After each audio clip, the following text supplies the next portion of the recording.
오늘 박 의원님이 또 뽑아오신 이슈들 한번 쭉 보겠습니다.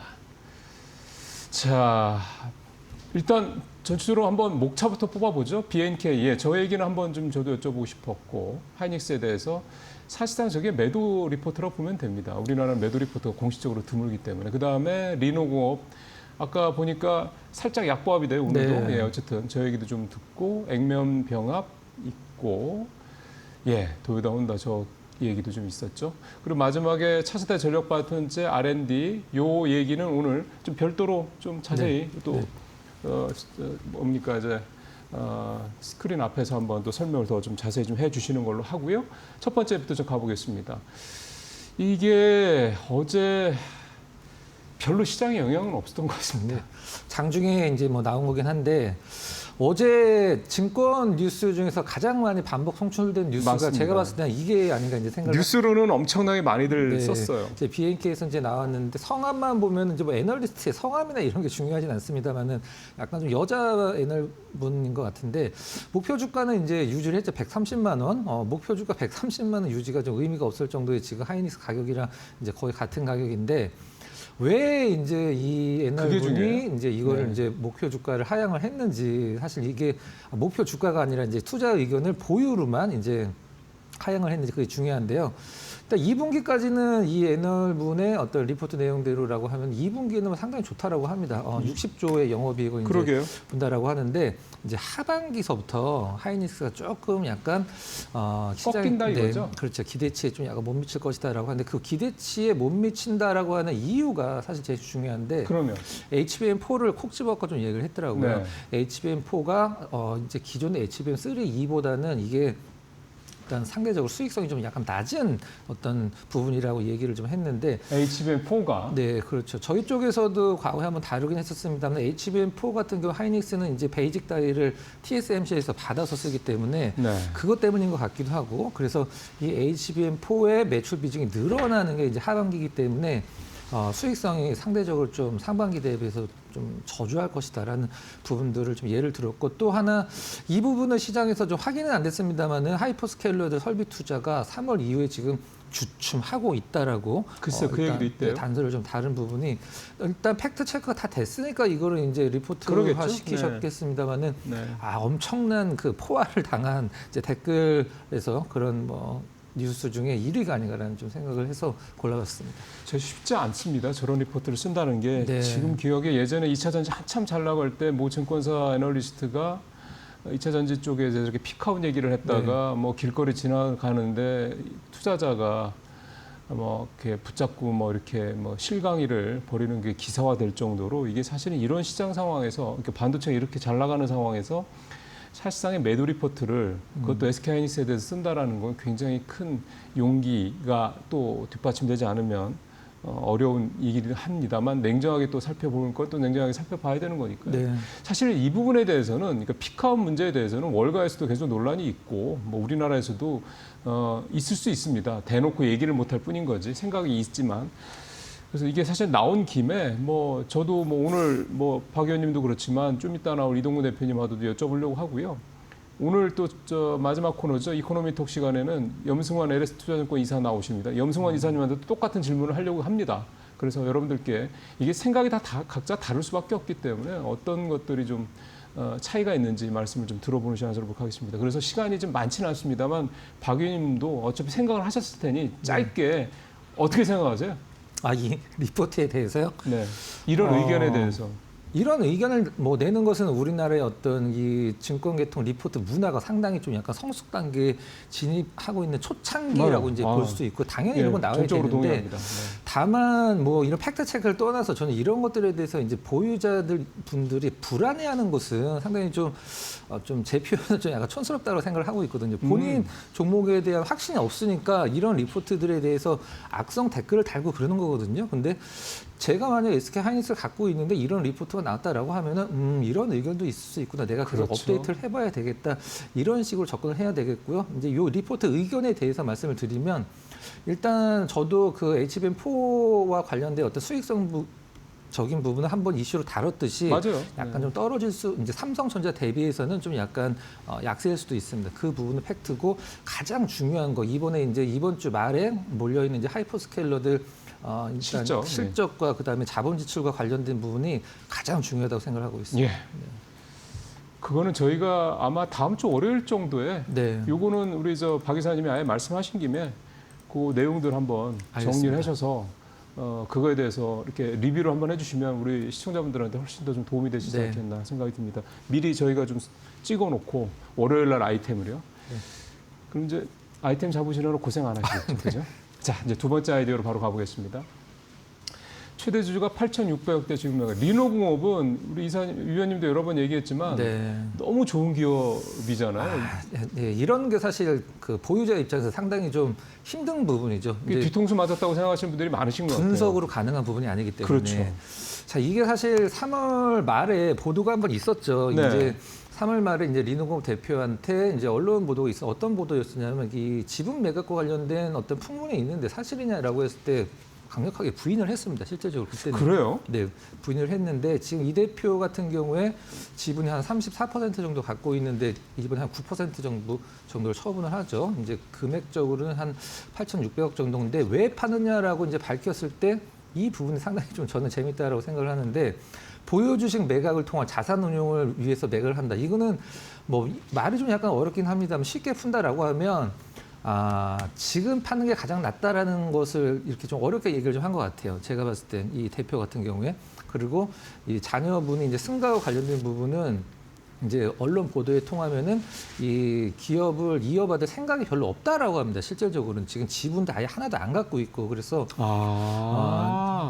리노공업이 작년에 리노공업의 인수 제안을 받은 반도체 기업이 이미 있었었어요. 근데 작은 이제 어떤 인수 금액이 부담이 돼서 좀 약간 뭐 힘들다라는 표현을 좀 했었었는데 인수 제안을 받았다라는 것은 뭐 지분 매각이 뭐 당연한 부분이니까 글쎄요. 이 부분들이 다 언론 보도로 이제 공식화된 것만 전달해드리는데 시장에서 뭐 사실 무근이다라고 얘기했는데 갑자기 또 이 매도를 하겠다라고 하니까 매각을 주주분들 입장에서는 뭐 상당히 뭐 코스닥 시가총액 뭐 거의 반도체 쪽에서 1등 아니겠어요? 전체 그렇죠. 소부장 중에서 1등이죠. 네, 6인데 아무튼 오늘 한번 좀 기업에 대한 본질은 변하지 않았다는 점만 뭐 체크를 하시면 될 것 같습니다. 지금 프리마켓에서는 1.3% 일단 반등을 하는 걸로 나오긴 합니다. 자, 세 번째 가보겠습니다. 이달에만 액면병합 회사가 그렇게 많다. 결국은 이제 동전주 탈피 뭐 이런 부분들이 크겠죠? 거의 이제 100개에 버금가는 기업들이 이제 액면 병합을 하면서 거래 정지가 들어갔다가 이제 거래가 막 풀리기 시작하는 상황인데요. 정확히 이제 98개사라고 이제 표현이 되고 있습니다만 앞으로 더 있습니다. 그러겠죠. 5월달에 이제 45개사가 액면 병합을 준비를 하고 있고, 그다음에 6월에 60개, 7월에 3개사가 이제 준비를 하고 있는데. 중요한 것은 이제 우리나라에서 이제 그 정부에서도 이 동전주 퇴출을 할 때 이런 것들을 염두에 두지. 당연히 뒀겠죠. 이 액면 병합과 관련돼서 피해 나가려 하는 꼼수를 수익. 그래서 이제 시가총액 기준으로도 이거를 그 기준점을 두기 때문에 거래소 기준으로 이제 올해 기준으로 이제 300억, 그다음에 코스닥은 200억인데 내년에 더 이게 올라가죠. 그래서 이게 가장 중요한 것은 이름을 바꾼 기업들도 있기 때문에 이 이름을 바꾼 기업들이 액면 병합을 해서 높은 가격으로 다시 재상장, 재거래가 됐을 때 혹시라도 이런 것들을 좀 체크를 안 하는 개인 투자자들이 계셨을 때는 만에 하나라도 좀 약간 그 불이의 피해를 당할 수 있기 때문에 조금 더 좀 관심 있게 보시고 접근을 하시는 게 낫지 않을까라고 생각을 해서 준비를 한번 해봤습니다. 예. 동전주 말고 투자를 해서 무지하게 많습니다. 그렇죠. 굳이 뭐 저기 쪽에 신경 안 쓰셔도 될 것 같습니다. 자, 마지막으로 또 세 번째, 네 번째죠 이제 중국의 압도적인 생산 효율. 사실 어느 정도 예상했던 바이긴 해요. 이게 이제 죄송합니다. 언론 보도에 따르면 이제 도요타랑 혼다, 포드 이런 이제 글로벌 완성차 CEO분들이 중국의 자동차 공장을 가보고 그야말로 이제 경악을 했다라는 그 내용입니다. 그 자동차 공장에 이제 다크 팩토리라고 이제 표현을 했던데 자동차 공장에 아예 직원들이 없고 없답니다. 심지어 불도 꺼진 상태에서 생산이 진행이 된다. 불이 켜질 이유가 없는 거죠. 없는 거죠. 실질적으로. 사람이 없으니까. 그래서 이제 혼다 사장 같은 경우는 우리는 싸워서 이길 가망이 없다라고 이제 표현을 했고, 이제 도요타 사장 같은 경우는 상황이 극적으로 변하지 않는 한 우리는 이제 살아남지 못할 것이다라고 표현을 했는데, 이게 단순하게 이제 혼다, 도요타, 뭐 포드 이런 글로벌 완성차 기업들의 문제는 아니거든요. 우리나라의 이제 현대기아 자동차도 당면한 어떤 숙제이기 때문에 문제가 되고 있는데, 가장 이제 근시일 내에 문제가 되는 부분을 말씀을 드리면, 이제 캐나다 같은 경우에 지금 중국산 전기 자동차 관세를 굉장히 크게 내리기로 결정을 했거든요. 그렇다라고 하면 우리가 보통 북미라고 표현하는 게 이제 미국만을 포함하는 게 아니라 이제 캐나다까지 다 멕시코도 있죠. 그렇죠. 포함하기 때문에 북미 쪽에서 중국산 전기 자동차의 판매율이 올라갈 수 있는 부분은 뭐 불보듯 뻔한 부분이기 때문에 이 부분이 바로 현대 기아 자동차의 실적에 영향을 안 미칠 수가 없죠. 그래서 이런 부분은 계속적으로 좀 추적 관찰해서 조금 더 후속으로 좀 이슈를 한번 좀 삼아보도록 하겠습니다. 문득 그런 생각도 듭니다. 현대자동차가 업태를 이제 로봇으로 연결해서 소위 말하는 이제 테크 기업으로 이 전체적인 그 모양새를 바꾸려고 하는 백그라운드 중에 하나도 그런 부분들이 담겨 있는 게 아닐까. 명시적으로 얘기는 안 하지만, 왜냐하면 다크 스토리 가본 얘기는 지금 그 포드나 이쪽 얘기만 있는 게 아니라 이미 여러 번 얘기가 나왔습니다. 가서 본 사람들은 그냥 이게 입이 축 내려가가지고요. 뭐 만화에서 나오는 것처럼 이게 안 다물어진다고 하더라고요. 경쟁력이 생기기가 어려운 거죠. 자, 이제 오늘 또 전력 발전차 얘기를 박 의원님과 좀 중심적으로 다루기로 했기 때문에 이 얘기 지금 박 의원님께서 좀 플로어에 나가 준비를 하시고요. 저는 시장 상황 좀 간단히 좀 한번 보겠습니다. 현재요, S&P 500하고 나스닥 선물이 플러스입니다. 오늘 시장에서 아시는 것처럼 나스닥하고 S&P는 강보합이었는데 그 정도 수준을 현재 선물 시장에서 유지가 되고 있기 때문에 지금 현재까지는 시장 상황에서 큰 문제는 좀 없는 것 같습니다. 그다음에 수급적으로 봤을 땐 개인이 지금 사고 있고 외국인과 기관은 오늘 어제랑 좀 반대 양상이 좀 나타나고 있는 상황이고요. 뭐 대표적으로 아까 이제 우리 SK하이닉스 얘기를 잠깐 했기 때문에 SK하이닉스 같은 경우 현재 2.9% 가까이 2.78% 정도 오늘도 상승을 하면서 130 한 3만 원 근처 왔다 갔다 하네요. 삼성전자는 오늘도 보합권 현재는 근데 어제도 보합권으로 출발했다가 나중에 2% 넘게 올랐기 때문에 끝까지 좀 봐야 될 것 같습니다. 반도체는 그렇고 오늘 자동차도 오늘 자동차도 괜찮고요. 어제 좋았던 로봇 오늘도 로봇 굉장히 좋을 것 같은데 지금 벌써 분위기가 증권주도 나쁘지 않고 그다음에 어제 좋았던 어제 별로 좋지는 않았구나. 조선 오늘은 쉬고 방산도 오늘 좀 쉬어가고 원전도 오늘 쉬어가고 어제 엄청 셌었던 전력은 오늘도 엄청 셉니다. 아이쿠야, 예, 대단합니다. 그래서 오늘도 뭐 어제 분위기 그대로 좀 상당히 좀 이어지지 않겠냐. 바이오 하나만 더 보죠. 바이오 오늘은 좀 쉬네요. ABL 바이오가 현재 16% 하락. 그 ABL 바이오 직접은 아닌데 ABL 바이오랑 비슷한 걸 하고 있는 미국 회사가 임상에서 별로 좋지 않은 결과를 내놨다는 게 직격탄을 좀 맞고 있는 그런 상황입니다. 자. 준비되셨으니까 들어가서 얘기 좀 해보죠. 전력 반도체 관련돼서 산업 육성 프로젝트가 나왔다. 내용부터 좀 볼까요? 네. 자, 전력 반도체라는 것은 우리가 이제 일반 반도체는 이제 데이터를 다룬다라고 하면 전력 반도체는 전기, 한마디로 이제 전압을 다룬다고 표현하는 게 조금 더 맞을 표현일 것 같은데요. 우리가 보통 반도체는 보통 1V, 2V 정도의 낮은 전압을 쓰기 때문에 혹시라도 높은 전압의 전기가 들어왔을 때는 회로가 다 망가지게 됩니다. 그런 것들을 다 다루는 게 이제 전력 반도체라고 보시면 될 것 같은데요. 자, 이제 국비 5천억을 쏟아부어서 우리나라 전력 반도체를 이제 국산화하기 위해서 이제 정부가 이제 힘을 쓴다라는 내용인데요. 우리나라가 사실 메모리나 여러 가지 반도체는 전 세계 원투톱이긴 합니다만 전력 반도체 입장에서 거의 다 수입해서 쓰는 게 지금 현실이다라고 이제 먼저 알고 보시면 될 것 같아요. 수치로는 이제 90% 이상 전력 반도체를 이제 수입을 하고 있는데 이제 국산을 한다라고 보시면 될 것 같고 이거를 이제 R&D 프로젝트를 국비 5천억을 투입을 하는 상황인데 실질적으로 한 7,500억까지 늘릴 수 있다라는 게 이제 골자고요.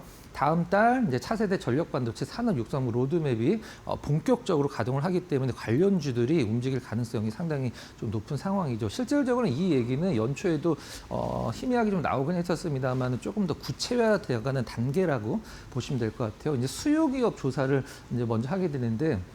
일단 정부가 5천억, 그다음에 민간 자금까지 7,500억 정도 예산을 투입을 하는데요. 2030년까지 전력 반도체 기술 자립과 국내 생산 2배를 목표로 일단 삼는다. 8인치 공공팹 기반 구축한다. 지금 이제 전력 반도체는 6인치 기반이기 때문에 8인치 공팹을 일단 구축을 한다. 8인치 하면 아마 여러분들 딱 떠오르는 기업이 있으실 거예요. 그 기업을 이제 보시면 될 것 같고요.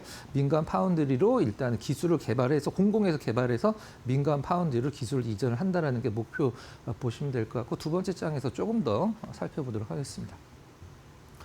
각 분야에 대표되는 앵커 기업, 이제 앵커 기업은 수요 기업이라고 이제 표현을 하기도 하는데요.